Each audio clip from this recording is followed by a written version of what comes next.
Shalom Obracha, nous poursuivons aujourd'hui avec la 4e Mishnah du 5e Perek, Masechet Eruvin. Donc nous sommes toujours dans la manière de mesurer le Troum Shabbat, les 2000 amot. Comment va-t-on mesurer? La Mishnah ici nous dit En modedim ela bechevel shel chamishim ama. On va mesurer avec une corde de 50 amas, une corde de 25 mètres, c'est-à-dire une corde de lin qu'on va mesurer donc 50 amot, ensuite encore 50 amot pour arriver aux 2000 amot. Mais attention, l'opachot velo yoter, il ne faut pas que cette corde soit ni plus petite, ni plus longue, l'opachot, parce que si elle est plus courte, donc il va devoir tirer et il va même risquer, donc, puisque si c'est pas assez large, donc on a tendance à un peu tirer et donc on va agrandir la mida. Au lieu de s'arrêter à 2000 amot, il va s'arrêter un peu plus loin. Inversement aussi, si la corde est trop longue, donc elle risque de faire une petite courbe parce qu'elle est longue. Donc les chachamim m'ont dit 50 amas, c'est la bonne taille. Velo imdod et la keneged libo. Et lorsque l'on va mesurer, alors bien sûr il faut être deux, donc un qui tient à cet endroit et l'autre 50 amot plus loin, mais les deux vont tenir la corde au niveau du cœur. Si l'un le met au niveau des pieds et l'autre au niveau du cou, il va y avoir aussi une petite différence, ça va être un peu plus long puisqu'il y aura la diagonale. Donc ce sera plus long, donc dans moins en vérité de 50 amas, la corde se terminera déjà. Maintenant la Mishnah continue. Ayamodet vigia lagai o legader. Il est en train de mesurer les 2000 amot et il arrive lagai. Lagai, c'est-à-dire c'est un trou, une vallée. Et dans ce trou, comment va-t-il mesurer? Si, donc bien sûr, c'est un trou qui n'est pas très abrupt, on peut descendre, ensuite remonter. Si on continue, on descend.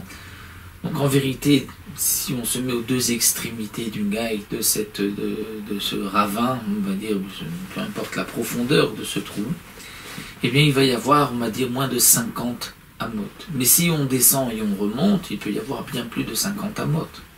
Ou bien les gadères, c'est-à-dire qu'il y a une barrière.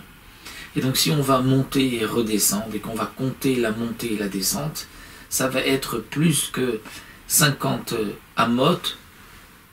Est-ce que l'on doit calculer ici à vol d'oiseau, pour mieux dire, c'est-à-dire donc les 50 sans tenir compte des hauteurs, des profondeurs, des pentes et des descentes? Eh bien la Mishnah nous dit oui, mavlio, on va l'avaler, c'est-à-dire comment on l'avaler? Mavlio. L'un se met à l'extrémité de ce ravin, l'autre à l'autre extrémité, et donc ainsi ils vont mesurer 50 sans tenir compte de la descente et de la montée. Et la Mishnah poursuit, Vechoser les midato, il revient à sa mida, c'est-à-dire que la Mishnah nous laisse sous-entendre ici que s'il est impossible de se mettre aux deux extrémités parce que ça fait plus que 50 amot, on a d'une extrémité à l'autre du ravin, on a 70 amot, 80 amot, comment faire?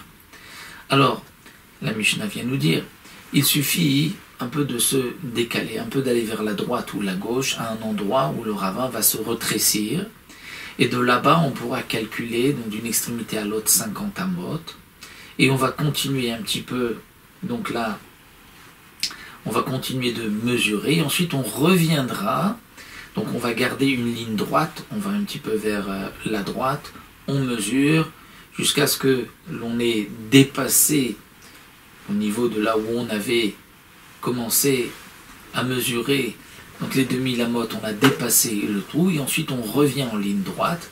Donc de cette manière, on garde toujours la mida en vol d'oiseau. C'est ce que la Mishnah vient sous-entendre, vechoser les midato, c'est-à-dire il se décale un peu vers la droite ou vers la gauche, et il revient ensuite, dès qu'il peut, vers la gauche ou vers la droite s'il était à gauche. La Mishnah continue et nous dit, Igia Léhar, il arrive Léhar, Léhar c'est-à-dire à une montagne. Disons que pour le gader que nous avons vu plus haut, il s'agissait plutôt d'une muraille qui s'est écroulée, donc on pourrait monter et la redescendre, donc juste une barrière, donc une muraille qui s'est écroulée, et donc c'est pour cela qu'il vaut mieux, à vol d'oiseau, donc d'un côté et l'autre, mesurer les 50 amot. Maintenant, il y a Léar, on arrive vers une montagne. Alors parfois la montagne, on peut aussi, de cette manière, mavlio, c'est-à-dire navayer, c'est-à-dire que si la montagne n'est pas très haute, alors il y a quand même un chiour, c'est-à-dire que nous dit le Barthénoura que dans les 5 amot de hauteur, de longueur, pardon, qu'on marche, la montagne monte que de 10 tfachim. Mais si elle est tellement abrupte, tellement haute, qu'on dépasse les 10 tfachim, alors là, hein, il faudra à peu près évaluer combien elle fait, et on continue. Donc ici, Igéalar, on arrive vers une montagne.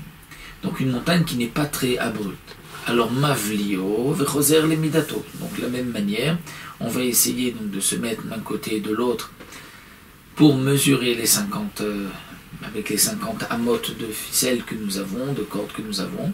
Sinon, on va se déplacer un peu vers la droite ou vers la gauche, là où la montagne est un peu moins large, et on va mesurer. On continue, ensuite dès qu'on peut revenir, on revient Roser les Midato.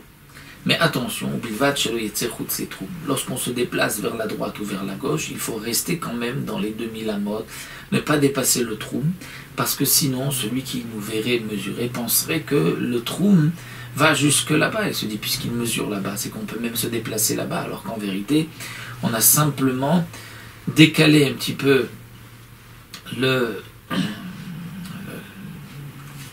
notre travail, notre ligne, pour pouvoir s'arranger avec cette montagne ou ce creux.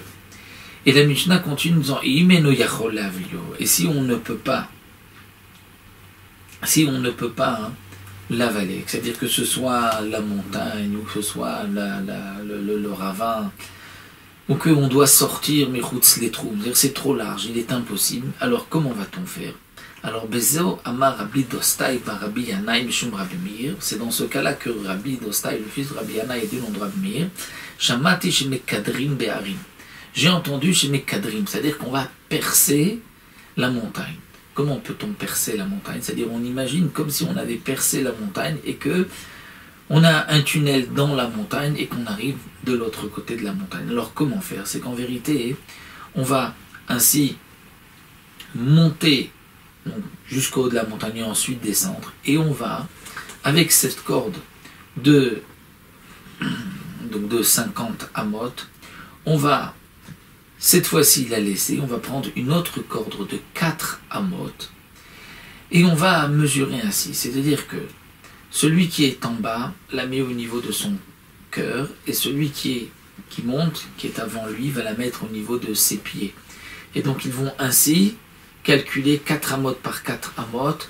Donc bien sûr, ils vont perdre un petit peu, puisqu'à chaque fois, il y a la diagonale donc du cœur, des pieds jusqu'au cœur, il y a cette diagonale qui perd, parce que sinon, on aurait donc en vol d'oiseau, ça aurait été un petit peu moins que 4 amotes, mais c'est le meilleur moyen pour calculer donc la montée de la montagne et la descente. Donc de cette manière, celui qui monte la met au niveau de ses pieds, celui qui est derrière lui au niveau du cœur, et ensuite il change, celui qui était derrière lui, le devance, va mettre ensuite lui au niveau de ses pieds, l'autre au niveau de son cœur, et ainsi on va calculer pour donc dépasser cette montagne et voir combien elle mesure dans les 2000 amotes.